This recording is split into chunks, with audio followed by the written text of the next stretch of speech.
சேனலின் புதுவையின் இன்றைய நிகழ்வுகள்.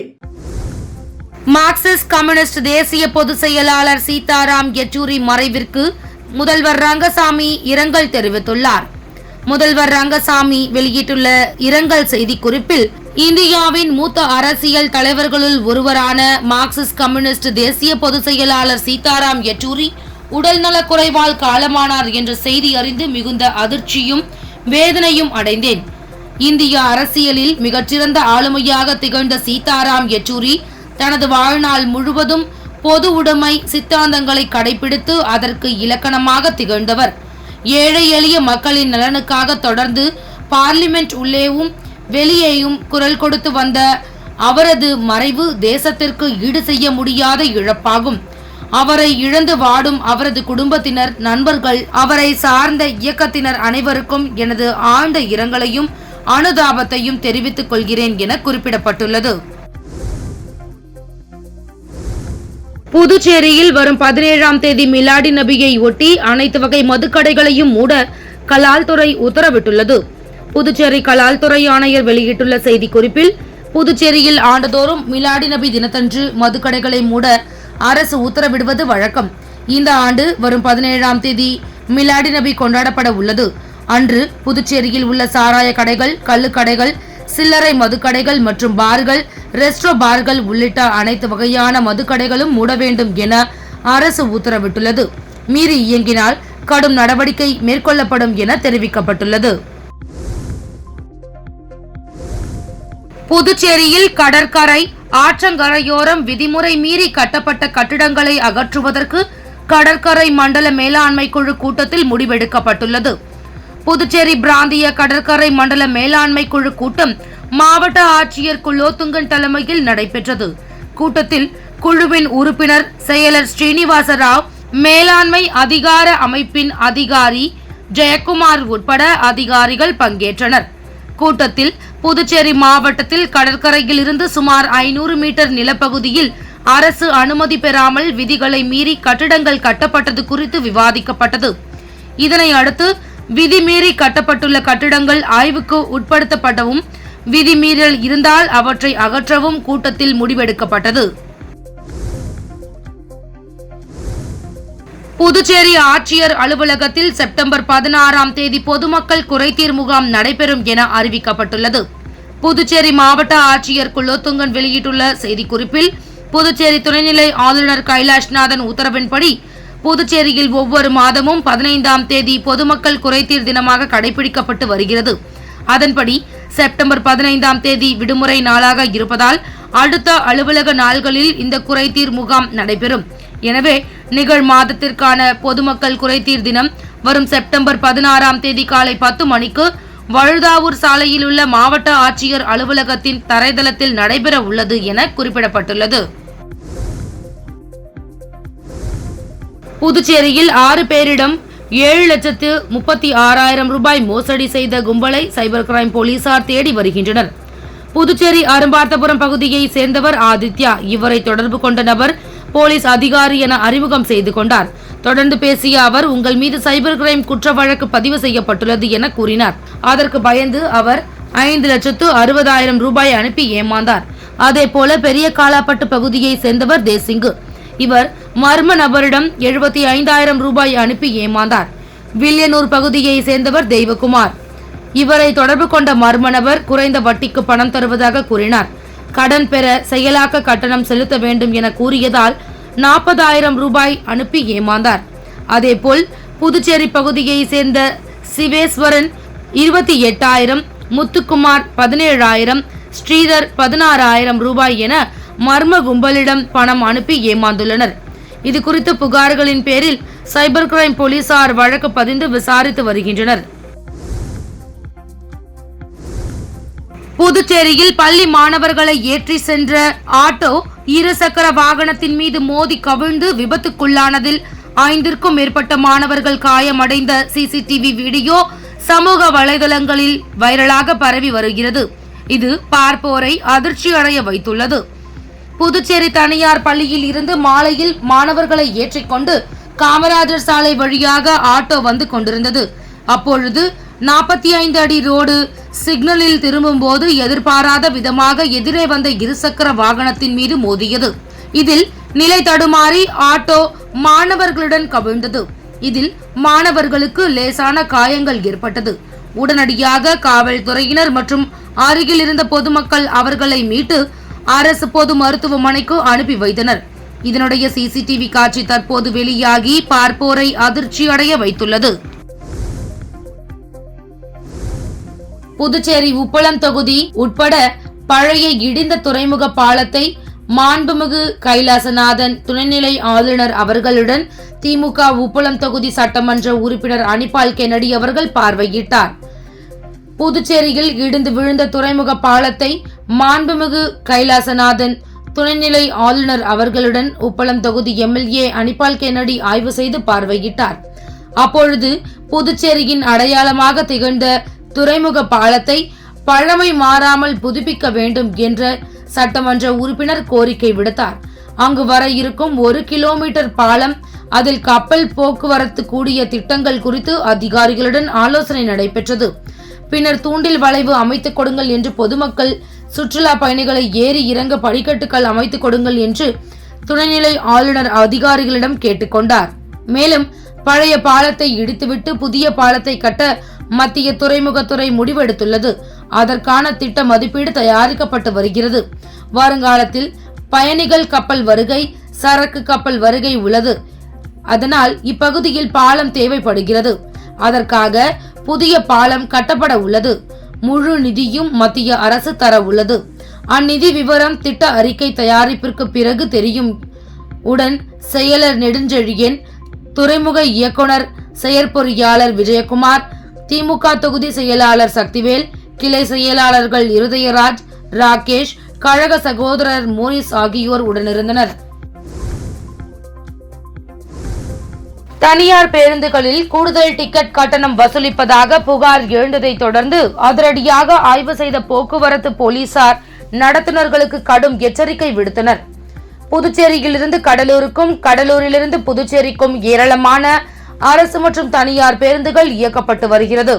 இந்த பேருந்துகளில் பயணம் செய்யும் பொதுமக்களிடம் கூடுதல் கட்டணம் வசூலிக்கப்படுவதாக கூறப்படுகிறது. குறிப்பாக தனியார் பேருந்துகளில் கூடுதலாக டிக்கெட் கட்டணம் வசூலிக்கப்படுகிறது. அதாவது கடலூரிலிருந்து புதுச்சேரிக்கு 20 ரூபாய் கட்டணமாகவும், கடலூரில் ஒருவர் ஏறி கிருமாம்பாக்கத்தில் இறங்க வேண்டும் என்றால் அதற்கான கட்டண தொகை மட்டுமே பெற வேண்டும். ஆனால் தனியார் பேருந்துகளில் அப்படி செய்யாமல் கடலூரிலிருந்து புதுச்சேரிக்கு செல்வதற்கான முழு கட்டணத்தையும் கேட்டு நடத்துனர் அடாவடி செய்வதாக புகார் எழுந்தது. இது தொடர்பாக கவர்னர் மற்றும் உயர் அதிகாரிகளுக்கு பல்வேறு புகார்கள் சென்றன. இந்நிலையில் இன்று காலை கிருமாம்பாக்கம் தெற்கு போக்குவரத்து police inspector Ganesan, sub inspector Bhaskar மற்றும் போலீசார் கிருமாம்பாக்கம் சந்திப்பு பகுதியில் தனியார் பஸ்களை நிறுத்தி ஆய்வு மேற்கொண்டனர். அப்போது பஸ்ஸில் பயணம் செய்த பொதுமக்களிடம் டிக்கெட்டிற்கு உண்டான பணத்தை மட்டும் கொடுங்கள், நடத்துனர்கள் கூடுதல் கட்டணம் கேட்டால் போலீசாருக்கு தெரியப்படுத்துங்கள், சம்பந்தப்பட்ட பேருந்தின் மீது சட்டப்படி நடவடிக்கை எடுக்கப்படும் என்றனர். மேலும் பேருந்து நடத்துனர்களிடம் பொதுமக்களிடம் கூடுதலாக டிக்கெட் கட்டணம் வசூலித்தால் கடுமையான நடவடிக்கை எடுக்கப்படும் என எச்சரிக்கை விடுத்தனர். முதுநிலை மருத்துவ படிப்பான MD, MS படிப்பிற்கு சென்டாக் விண்ணப்பங்கள் வரவேற்கப்படுகின்றன. சென்டாக் மூலம் MBBS, பல் மருத்துவம், கால்நடை மருத்துவம், ஆயுர்வேதம் ஆகிய படிப்புகளுக்கு நீட் மதிப்பெண் அடிப்படையில் சென்டாக் கவுன்சிலிங் நடத்தி வருகிறது. மேலும் 2ஆம் கட்ட கவுன்சிலிங் நடத்த தயாராகி வருகிறது. இந்நிலையில் MD, MS முதுநிலை மருத்துவ படிப்புகளுக்கு நீண்ட காலமாக கவுன்சிலிங் நடத்தாமல் இருந்தது. அதனை அடுத்து இந்த படிப்புகளுக்கு 2024-25ஆம் ஆண்டிற்கான விண்ணப்பங்கள் சென்டாக் அறிவித்துள்ளது. இந்த விண்ணப்பங்கள் சென்டாக் இணையதளத்தில் நேற்று வெளியிடப்பட்டது. இத்தகவலை சென்டாக் ஒருங்கிணைப்பாளர் தெரிவித்துள்ளார். புதுச்சேரி இளைஞர்களுக்கு வேலைவாய்ப்பு வழங்காத ஆளும் பாஜக NR காங்கிரஸ் கூட்டணி அரசை கண்டித்து சட்டமன்ற எதிர்க்கட்சித் தலைவர் சிவா தலைமையில் 300க்கும் மேற்பட்ட திமுகவினர் வேலைவாய்ப்பு அலுவலகம் முன்பு கண்டன ஆர்ப்பாட்டத்தில் ஈடுபட்டனர். புதுச்சேரி இளைஞர்களுக்கு வேலை வழங்கி அவர்கள் வாழ்வை உயர்த்த வேண்டிய அரசும், அதற்காக இயங்கக்கூடிய வேலைவாய்ப்பு அலுவலகமும் வேலைவாய்ப்பை உருவாக்காமல் இளைஞர்களின் வாழ்வை வீணாக்குவதை கண்டித்தும், அமைந்துள்ள தனியார் நிறுவனங்களில் உள்ளூர் இளைஞர்களுக்கு 90% வேலைவாய்ப்பு வழங்காததை கண்டித்தும் உட்பட பல்வேறு கோரிக்கைகளை வலியுறுத்தி புதுச்சேரி திமுக மற்றும் தோமுச சார்பில் சட்டமன்ற எதிர்க்கட்சி தலைவர் சிவா தலைமையில் திமுக சட்டமன்ற உறுப்பினர்கள் மற்றும் தோமுச அமைப்பாளர் அண்ணா அடைக்கலம் உள்ளிட்ட 300க்கும் மேற்பட்ட திமுகவினர் வேலைவாய்ப்பு அலுவலகம் முன்பு கண்டன ஆர்ப்பாட்டத்தில் ஈடுபட்டனர். அப்போது அவர்கள் தங்களுடைய கோரிக்கைகளை வலியுறுத்தியும் ஆளும் அரசுக்கு எதிராகவும் கண்டன கோஷங்களை எழுப்பினர். மேலும் தொழிலாளர்களுக்கு விரோதமாக செயல்படும் அதிகாரிகள் மீது நடவடிக்கை எடுக்க கோரி துணைநிலை ஆளுநரிடம் புகார் மனு அளிக்க உள்ளதாக சட்டமன்ற எதிர்க்கட்சி தலைவர் சிவா தெரிவித்தார். புதுச்சேரியில் மீனவர்களின் வாழ்வாதாரத்தை பாதிக்கும் பாண்டி மெரினா பொழுதுபோக்கு மையத்தின் அனுமதியை ரத்து செய்ய வலியுறுத்தி அதிமுக மாநில செயலாளர் அன்பழகன் தலைமையில் 500க்கும் மேற்பட்ட மீனவ மக்கள் சாலை மறியல் போராட்டத்தில் ஈடுபட்டனர். 5 மணி நேரத்திற்கும் மேலாக நடந்த போராட்டத்தில் போலீசாருடன் வாக்குவாதம், தள்ளுமுள்ளு ஏற்பட்டதால் பரபரப்பு ஏற்பட்டது. புதுச்சேரி உப்பளம் தொகுதிக்கு உட்பட்ட வம்பாக்கீரப்பாளையம் கடற்கரை அருகே சுற்றுலாவை மேம்படுத்தும் வகையில் பொழுதுபோக்கு மையம் மற்றும் உணவு மையங்கள் கட்டப்பட்டு கடந்த திமுக காங்கிரஸ் ஆட்சியில் தனியாருக்கு டெண்டர் விடப்பட்டது.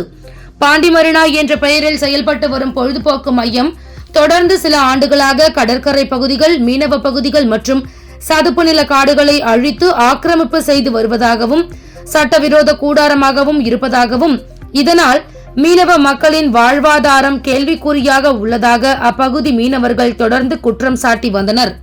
இந்த நிலையில் மீனவ மக்களின் வாழ்வாதாரத்தை பாதிக்கும் வகையில் செயல்படும் பாண்டி மெரினா பொழுதுபோக்கு மையத்தின் அனுமதியை ரத்து செய்ய வலியுறுத்தி தொகுதி முன்னாள் சட்டமன்ற உறுப்பினரும் அதிமுக மாநில செயலாளருமான அன்பழகன் தலைமையில் 500க்கும் மேற்பட்ட மீனவ மக்கள் சோனாபாளையம் சந்திப்பில் திடீர் சாலை மறியல் போராட்டத்தில் ஈடுபட்டனர்.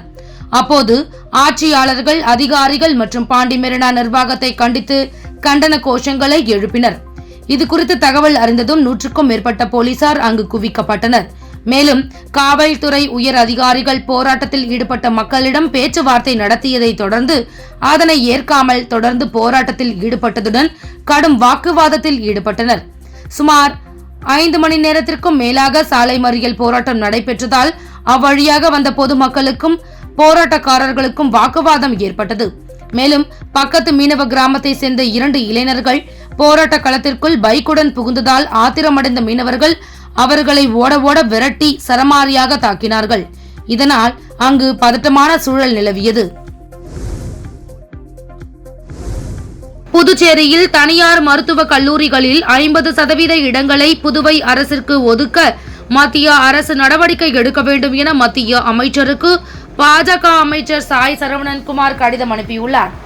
மத்திய சமூக நீதி மற்றும் அதிகாரமளித்தல் துறை அமைச்சர் வீரேந்திரகுமாருக்கு புதுவை மாநில ஆதிதிராவிடர் நலத்துறை அமைச்சர் சாய் ஜே சரவணன்குமார் அனுப்பியுள்ள கடிதத்தில் இந்திய மருத்துவக் குழு விதிகளின்படி மருத்துவக் கல்லூரிகள் மொத்த MBBS இடங்களில் 50% மாநில அரசுக்கு ஒதுக்க வேண்டும். ஆனால் புதுவையில் 50% இடங்களை தனியார் மருத்துவக் கல்லூரிகள் மாநில அரசுக்கு வழங்குவதில்லை என பொதுமக்களும் SC/ST அமைப்புகளும் புகார் கூறியுள்ளனர். இதனால் தகுதியான SC/ST பொருளாதாரத்தில் பின்தங்கியவர்களுக்கு இடஒதுக்கீடு கிடைக்காமல் போகும். மேலும் தகுதியான விண்ணப்பதாரர்கள் பாதிக்கப்படுவார்கள். எனவே மத்திய அரசு இதில் தலையிட்டு 50% இடங்களை புதுவை அரசுக்கு பெற்றுத்தர வேண்டும். அத்துடன் SC மற்றும் ST மக்களுக்கான திட்டங்களுக்கு தேவையான நிதியை தாராளமாக ஒதுக்கீடு செய்யவும், மத்திய அரசு சார்ந்த திட்டங்கள் செயல்படுத்தவும் போதிய நிதியை கூடுதலாக ஒதுக்கி தர வேண்டும் என குறிப்பிடப்பட்டுள்ளது. பாண்டிச்சேரி கோல்ட் இன்னர்வீல் கிளப் சார்பில் தேசிய ஆசிரியர் தினம் 11/9/2024 அன்று லாஸ்பேட்டை அவைநகர் நூலக கட்டிடத்தில் சிறப்பாக கொண்டாடப்பட்டது. பாண்டிச்சேரி கோல்டு கிளப்பின் நிறுவனர் திருமதி பங்காரம்மாள் அவர்கள் நிகழ்வு ஏற்பாடுகளை செய்து விருந்தினர்களையும் விருதாளர்களையும் வரவேற்று பேசினார். கிளப்பின் தலைவி திருமதி மேரி சாந்தி அவர்கள் கிளப்பின் நிர்வாக உறுப்பினர்களுடன் இணைந்து நிகழ்வை துவக்கி வைத்தார். ஓய்வு பெற்ற புதுவை பல்கலைக்கழக பதிவாளர் திரு தேவநாராயணன் அவர்கள் சிறப்பு விருந்தினராகவும், கிருமாம்பாக்கம் அம்பேத்கர் அரசு மேல்நிலைப் பள்ளியின் துணை முதல்வர் திரு கருணாகரன் அவர்கள் கௌரவ விருந்தினராகவும் பங்கு பெற்று விழாவை சிறப்பித்தனர். மேலும் அவை மகளிர் சங்க தலைவி பார்வதி, மேனாள் தலைவி அனுராதா மற்றும் செயலர் உமாபாரதி ஆகியோர் நிகழ்வில் கலந்து கொண்டு விருதாளர்களை உற்சாகப்படுத்தினர். தமிழ்நாடு மற்றும் புதுச்சேரியின் பல்வேறு பகுதிகளில் சிறப்பாக மாணவ பணி செய்யும் 19 பள்ளி மற்றும் கல்லூரி ஆசிரியர்கள் தேர்ந்தெடுக்கப்பட்டு அவர்களுக்கு சிறந்த ஆசிரியர் விருது வழங்கப்பட்டது. விருதாளர்கள் தமது குடும்பத்தாருடன் நிகழ்வில் பங்கு பெற்று கேடயம் மற்றும் சான்றிதழ்களை பெற்று தமது மகிழ்ச்சியை வெளிப்படுத்தினர்.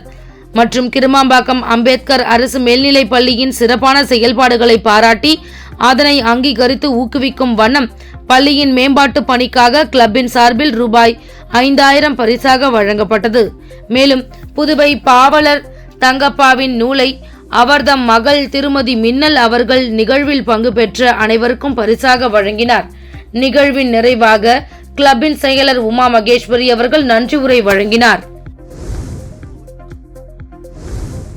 சென்னையில் வேலை பார்த்து வரும் வெளியூரை சேர்ந்த மக்கள் பண்டிகை மற்றும் விடுமுறை தினங்களில் தங்களது சொந்த ஊர்களுக்கு செல்வது வழக்கம்.